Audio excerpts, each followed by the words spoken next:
안녕하세요. 오늘은 최근 시장에서 다시 강하게 주목받고 있는 종목 소카에 대해 자세히 분석해 보겠습니다. 소카는 우리가 흔히 알고 있는 카쉐어링 기업입니다. 필요할 때 앱으로 차를 빌리고 몇 시간 또는 하루 단위로 이용하는 서비스죠. 그런데 지금 소카를 단순히 차 빌려주는 회사로만 보면 안 됩니다. 최근 소카는 본업 흑자 전환, 차량 운영 효율 개선, 자율주행 신사업, 그리고 크래프톤의 650억 원 전략적 투자라는 굵직한 재료들이 한꺼번에 붙으면서 시장의 관심을 받고 있습니다. 오늘 영상에서는 소카를 4가지 관점에서 보겠습니다. 첫째, 소카의 본업이 정말 좋아지고 있는가? 둘째, 2025년 실적 흑자 전환은 일회성인가 구조적 변화인가? 셋째, 크래프톤의 650억 원 투자는 왜 중요한가? 넷째, 자율주행 신사업 기대감은 어디까지 봐야 하는가? 먼저 실적부터 보겠습니다. 소카는 2025년 연결 기준 매출액 4,707억 원, 영업이익 232억 원을 기록했습니다. 매출은 전년 대비 약 9% 증가했고 영업이익은 흑자 전환했습니다. 특히 2025년 4분기까지 6개 분기 연속 영업 흑자를 이어갔다는 점이 중요합니다. 이 부분은 굉장히 중요합니다. 왜냐하면 소카 같은 모빌리티 플랫폼 기업은 겉으로 보면 성장 산업처럼 보이지만 실제로 돈을 벌기는 쉽지 않습니다. 차량을 사야 하고 보험료가 들어가고 정비비가 들어가고 사고 비용도 있습니다. 또 차량은 시간이 지나면 감가상각이 발생합니다. 즉 고객이 많이 탄다고 해서 무조건 이익이 나는 구조가 아닙니다. 차량 한 대를 얼마나 효율적으로 굴리느냐, 공차 시간을 얼마나 줄이느냐, 차량 가격과 보험 정비 비용을 얼마나 통제하느냐가 핵심입니다. 과거 소카에 대한 시장의 의심도 바로 여기에 있었습니다. 회원수는 많다. 브랜드 인지도도 있다. 앱도 편하다. 그런데 문제는 그래서 돈을 벌 수 있느냐였습니다. 2025년 실적은 이 질문에 대해 어느 정도 답을 준 겁니다. 소카는 단순히 매출만 늘린 게 아니라 영업이익 흑자 전환을 만들었습니다. 그리고 한 분기 반짝 흑자가 아니라 6개 분기 연속 흑자를 이어갔습니다. 여기서 핵심 키워드는 소카 2.0입니다. 소카 2.0은 차량을 무조건 많이 늘리는 전략이 아닙니다. 과거 플랫폼 기업들이 흔히 하던 방식처럼 일단 규모부터 키우자가 아니라 차량 한 대가 벌어들이는 수익성을 높이는 전략입니다. 소카는 데이터 기반 수요 예측, 차량 배치 최적화, 단기 카쉐어링과 장기 상품인 소카플랜 간 차량 전환 등을 통해 차량당 생애주기 수익성을 높이고 있습니다. 회사는 소카 2.0을 통해 차량 LTV가 약 40% 증가했고 연간 가동률도 37.8%로 개선됐다고 설명했습니다. 쉽게 말하면 이겁니다. 예전에는 차량을 많이 깔아두는 것이 중요했다면 지금은 어느 지역에 어떤 차를 놓아야 가장 많이 타는가, 어떤 차량은 단기 대여로 돌리고 어떤 차량은 장기 이용 상품으로 돌리는 게 좋은가, 수익성이 낮은 차량은 어떻게 줄이고 효율이 좋은 차량은 어떻게 늘릴 것인가를 데이터로 관리하고 있다는 뜻입니다. 소카가 진짜 좋아졌는지를 보려면 매출보다 이 부분을 봐야 합니다. 차량 한 대당 수익성, 가동률, 매출 총이익률, 영업이익률. 이 4가지가 좋아져야 본업이 좋아졌다고 볼 수 있습니다. 2025년 기준으로는 분명히 긍정적인 변화가 나왔습니다. 매출 총이익도 증가했고 영업이익도 흑자로 돌아섰습니다.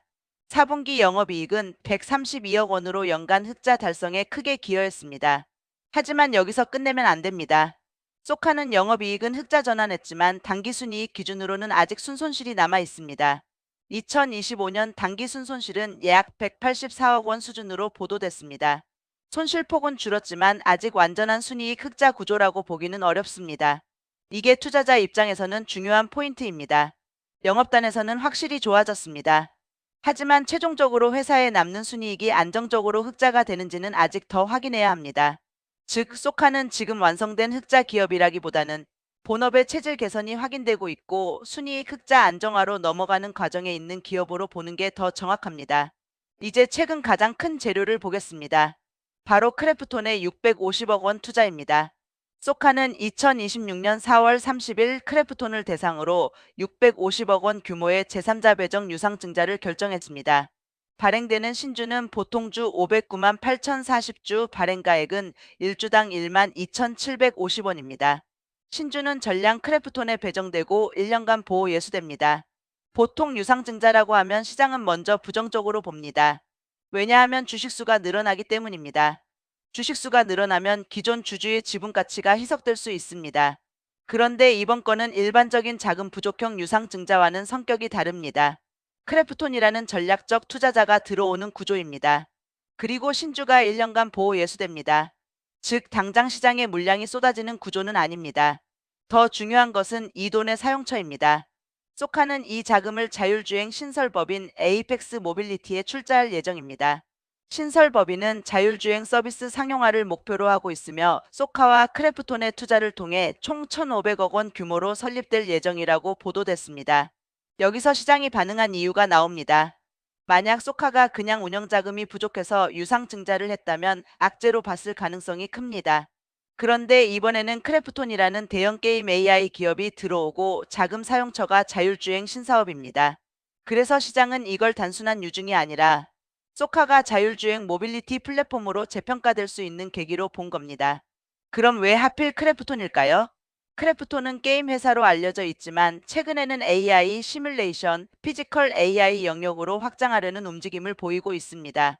피지컬 AI는 쉽게 말해 현실 세계에서 움직이는 기계, 차량, 로봇 같은 대상에 AI를 적용하는 분야입니다. 자율주행은 피지컬 AI의 대표적인 영역입니다. 가상세계에서 캐릭터가 움직이는 것과 달리 현실 도로에서는 차량이 사람, 신호, 보행자, 돌발 상황을 모두 판단해야 합니다. 이때 필요한 것이 실제 주행 데이터입니다. 소카는 바로 이 데이터 측면에서 강점을 갖고 있습니다. 소카는 15년간 카쉐어링 사업을 운영하며 차량 운영 데이터, 주행 데이터, 사고 데이터, 고객 이용 패턴을 축적해 왔습니다. 보도에 따르면 소카는 약 2만 5천 대 규모의 카쉐어링 차량을 기반으로 하루 약 110만 km의 실주행 데이터를 수집하는 체계를 갖추고 있으며 사고 정보도 AI 학습에 활용 가능한 형태로 가공하고 있다고 밝혔습니다. 이게 왜 중요하냐면 자율주행은 단순히 알고리즘만 잘 만든다고 되는 사업이 아닙니다. 실제 도로 데이터가 필요합니다. 비 오는 날 데이터, 밤길 데이터, 골목길 데이터, 초보 운전자가 많이 다니는 지역 데이터, 사고가 자주 나는 구간 데이터, 갑자기 끼어드는 차량 데이터, 보행자가 튀어나오는 상황 데이터가 필요합니다. 소카는 차량을 직접 운영해왔기 때문에 이런 현실 데이터를 축적할 수 있는 기반이 있습니다. 물론 여기서 조심해야 할 점도 있습니다. 소카가 데이터를 갖고 있다고 해서 바로 완전 자율주행 기업이 되는 것은 아닙니다.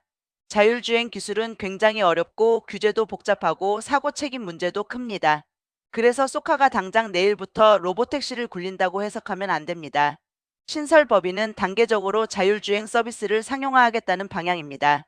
처음에는 에리 수준의 자율주행 카쉐어링 서비스를 시작하고 장기적으로 엘사 수준의 라이드 헤일링 서비스까지 확장하겠다는 계획이 언급됐습니다. 여기서 에리와 엘사의 차이를 쉽게 설명하겠습니다. 에리는 운전자 보조 수준입니다. 차선 유지, 앞차와 거리 유지, 일부 주행 보조 기능이 들어가지만 운전자의 개입이 필요합니다. 반면 엘사는 특정 조건에서 운전자 개입 없이 차량이 스스로 운행하는 단계입니다. 이건 완전히 다른 영역입니다. 기술 난이도도 높고 법적 책임 문제도 커집니다. 그래서 소카의 자율주행 스토리는 단기 실적 재료라기보다는 중장기 밸류에이션 재평가 재료로 보는 게 맞습니다. 그럼 소카의 현재 투자 포인트를 정리해 보겠습니다. 첫 번째 투자 포인트는 본업 흑자 전환입니다. 소카는 오랫동안 성장성은 있지만 수익성이 약하다는 평가를 받았습니다. 그런데 2025년에는 영업이익 흑자 전환을 만들었고 6개 분기 연속 영업 흑자를 기록했습니다. 이건 분명히 의미 있는 변화입니다. 두 번째 투자 포인트는 차량 운영 효율 개선입니다. 소카는 차량을 많이 보유해야 하는 사업입니다. 차량은 자산이면서 동시에 비용입니다.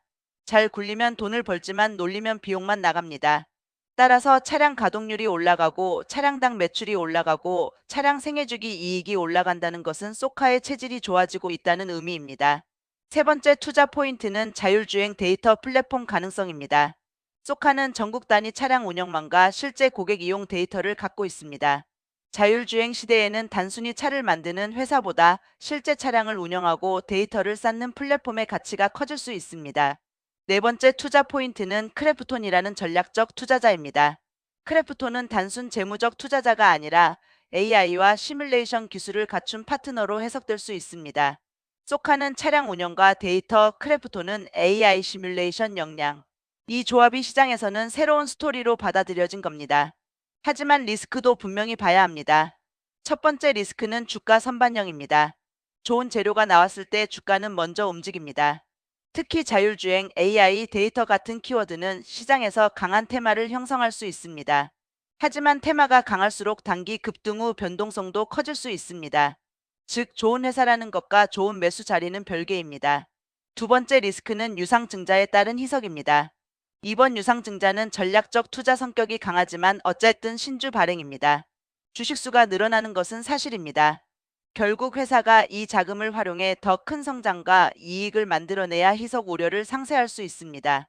세 번째 리스크는 자율주행 상용화 시간입니다. 자율주행은 기대감이 크지만 실제 매출과 이익으로 이어지기까지 시간이 오래 걸릴 수 있습니다. 기술 개발, 차량 확보, 규제 승인, 보험, 사고 책임, 소비자 수용성까지 모두 해결해야 합니다. 네 번째 리스크는 순이익 안정성입니다. 2025년 영업이익은 흑자 전환했지만 단기 순손실은 아직 남아 있습니다. 소카가 정말 안정적인 흑자 기업으로 인정받으려면 영업이익뿐만 아니라 순이익에서도 반복 가능한 흑자를 보여줘야 합니다. 다섯 번째 리스크는 모빌리티 시장 경쟁입니다. 카쉐어링, 렌터카, 택시 호출, 라이드 헤일링, 자율주행 서비스는 모두 서로 연결되어 있습니다. 소카만 이 시장을 보는 게 아닙니다. 현대차그룹, 카카오 모빌리티, 글로벌 자율주행 기업, 렌터카 업체들도 모두 이동 서비스 시장을 보고 있습니다. 그럼 앞으로 소카에서 무엇을 체크해야 할까요? 첫째, 2026년 분기 실적입니다. 2025년 흑자 전환이 일회성이 아니라면 2026년에도 영업 흑자 흐름이 이어져야 합니다. 둘째, 매출 성장률입니다. 수익성은 좋아졌지만 매출 성장률이 너무 낮아지면 플랫폼 프리미엄을 받기 어렵습니다. 셋째, 순이익 전환 여부입니다. 영업이익 흑자에서 순이익 흑자로 넘어가는지가 중요합니다. 넷째, 에이펙스 모빌리티의 구체적인 사업 일정입니다. 법인 설립만으로 끝나는 게 아니라 어떤 차량으로 어느 지역에서 어떤 방식으로 서비스를 시작할지가 중요합니다. 다섯째, 크래프톤과의 실제 협력 내용입니다. 단순 투자에 그치는지 AI 시뮬레이션 자율주행 데이터 활용해서 구체적인 성과가 나오는지를 봐야 합니다. 여섯째, 추가 투자 여부입니다. 자율주행 사업은 돈이 많이 들어갑니다. 초기 1,500억 원 규모가 의미 있는 출발점이긴 하지만 사업이 커지려면 추가 자금과 파트너십이 필요할 수 있습니다. 그럼 소카를 한 문장으로 정리하면 이렇습니다. 소카는 이제 단순 카쉐어링 기업에서 데이터 기반 모빌리티 플랫폼과 자율주행 상용화 기업으로 재평가를 시도하는 구간에 들어섰다. 하지만 중요한 건 시도라는 단어입니다. 아직 완전히 증명된 것은 아닙니다. 본업 흑자 전환은 긍정적입니다. 크래프톤 투자는 큰 재료입니다. 자율주행 법인 설립도 기대감을 줄 수 있습니다. 하지만 결국 시장은 시간이 지나면 숫자를 요구합니다. 신사업이 실제 매출로 연결되는지, 본업 흑자가 계속 유지되는지, 순이익이 안정적으로 흑자 전환되는지, 그리고 자율주행 법인이 구체적인 서비스를 만들어내는지를 확인하려 할 겁니다. 단기 관점에서는 뉴스와 테마가 주가를 움직일 수 있습니다. 특히 AI, 자율주행, 데이터, 크래프톤 투자라는 키워드는 시장에서 강하게 반응할 수 있습니다. 중기 관점에서는 실적 확인이 중요합니다.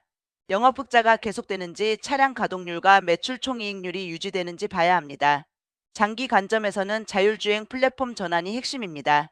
소카가 정말로 차량 운영 데이터를 기반으로 자율주행 서비스 상용화에 성공한다면 지금과는 다른 밸류에이션을 받을 수 있습니다. 하지만 실패하거나 지연된다면 시장은 다시 소카를 카쉐어링 본업 중심으로 평가할 가능성이 큽니다. 오늘의 결론입니다.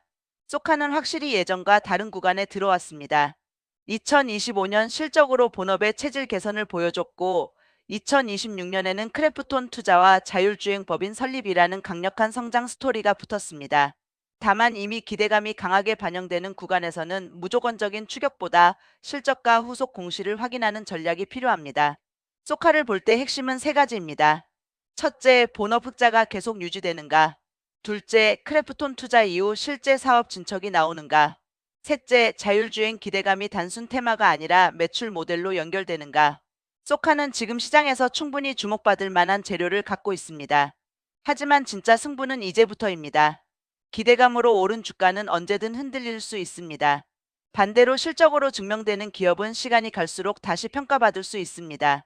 그래서 소카는 단기 테마주로만 볼 게 아니라 본업 턴어라운드와 자율주행 플랫폼 전환이 동시에 진행되는 기업으로 보고 앞으로 나오는 실적과 공시를 계속 추적해야 할 종목입니다. 투자 판단은 항상 본인의 기준으로 신중하게 하셔야 합니다. 이 영상은 매수나 매도 추천이 아니라 뉴스와 공시를 바탕으로 한 기업 분석입니다.